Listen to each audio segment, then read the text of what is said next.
முன்னாள் அமைச்சர் செந்தில் பாலாஜிக்கு எதிரான ஊழல் வழக்குகளை ஓராண்டுக்குள் நிறைவு செய்ய உத்தரவிடக் கோரிய மனுவில் விசாரணை அறிக்கையை உயர்நீதிமன்ற பதிவாளர் வாயிலாக MP MLA சிறப்பு நீதிமன்ற நீதிபதி சமர்ப்பிக்க உச்சநீதிமன்றம் உத்தரவு பிறப்பித்திருக்கிறது. இது பற்றிய முழு விவரங்களை அறிவோம். எமது செய்தியாளர் வெங்கடேசன் இணைகிறார். வெங்கடேசன், வணக்கம். இந்த விவகாரத்தில் உச்சநீதிமன்ற உத்தரவினுடைய முக்கிய அம்சங்கள் என்னென்ன விரிவாக பட்டியலிடுங்க.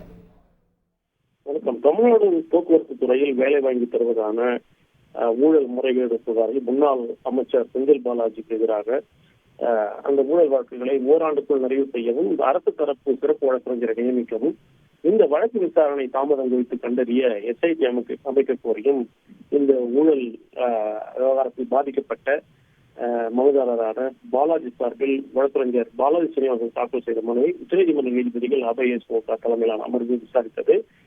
கடந்த விசாரணையின் போதே இந்த வழக்கில் முன்னாள் அமைச்சர் செந்தில் பாலாஜிக்கு எதிராக ஊழல் தடுப்பு சட்டத்தின் கீழ் குற்ற வழக்கு தொடரும் அனுமதியை ஆளுநர் அளிப்பது தொடர்பான கடித போக்குவரத்தை தாக்கல் செய்யவும், இதில் நியமிக்கப்பட்டுள்ள அரசு தரப்பு வழக்கறிஞரின் விவரத்தை அளிக்கவும் தமிழ்நாடு அரசுக்கு உத்தரவிட்டிருந்தது.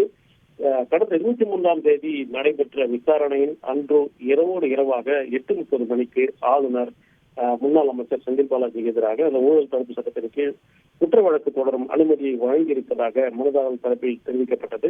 இது மிகவும் வியப்பூட்டுவதாகவும் ஆச்சரியம் அளிப்பதாகவும் இருப்பதாக தெரிவித்தனர். இடையே நீதிபதிகள் 7 மாதங்கள் கழித்து ஆளுநர் அனுமதி அளித்தது எங்களுக்கும் ஆச்சரியமாக தான் உள்ளது என தெரிவித்தனர். இதைத் தொடர்ந்து மனுதாரர் சார்பில் செந்தில் பாலாஜிக்கு எதிராக ஊழல் வழக்குகளை விசாரிக்க சிறப்பு நீதிபதியை கொண்ட சிறப்பு நீதிமன்றத்தை ஏற்படுத்த வேண்டும் என்றும் நாள்தோறும் விசாரணை நடத்த உத்தரவிட வேண்டும் என வாதிட்டனர்.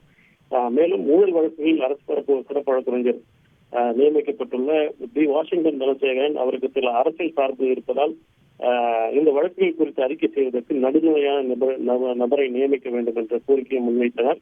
அப்போது நீதிபதிகள் முன்னாள் அமைச்சர் செந்தில் பாலாஜிக்கு எதிரான ஊழல் வழக்கு விசாரணையை உச்சநீதிமன்றம் தொடர்ந்து கண்காணிக்க என்றும், இந்த வழக்கு விசாரணை குறித்த நிலை அறிக்கையை சிறப்பு நீதிமன்ற நீதிபதி சென்னை உயர்நீதிமன்ற பதிவாளர் வாயிலாக உச்சநீதிமன்றத்திற்கு சமர்ப்பிக்க வேண்டும் என்றும், மேலும் இந்த அவர் சமர்ப்பிக்கும் அறிக்கை குறித்து ஒரு செப்டம்பர் 30ஆம் தேதி ஆய்வு செய்யப்படும் என்று தெரிவித்து வழக்கு விசாரணை அன்றைய தேதிக்கு தள்ளி வைத்ததுடன் முன்னாள் அமைச்சர் செந்தில் பாலாஜிக்கு எதிரான ஊழல் வழக்குகள் நடைபெறும் சென்னை சிறப்பு நீதிமன்றத்தில் ஆஜராகும் வகையில் அரசு தரப்பு சிறப்பு வழக்கறிஞரை நியமிக்க வேண்டும் என்ற மனுதாரர்கள் கோரிக்கையை உச்சநீதிமன்றம் நிராகரித்துள்ளது. மொத்தத்தில் முன்னாள் அமைச்சர் செந்தில் பாலாஜிக்கு எதிரான ஊழல் வழக்குகளை உச்சநீதிமன்றம் கண்காணிக்க உள்ளதும், அது தொடர்பான அறிக்கையை அவ்வப்போது சிறப்பு நீதிமன்றம் தாக்கல் செய்ய வேண்டிய நிலையும் உச்சநீதிமன்றம் தற்போது பிறப்பித்த உத்தரவால் ஏற்பட்டுள்ளது.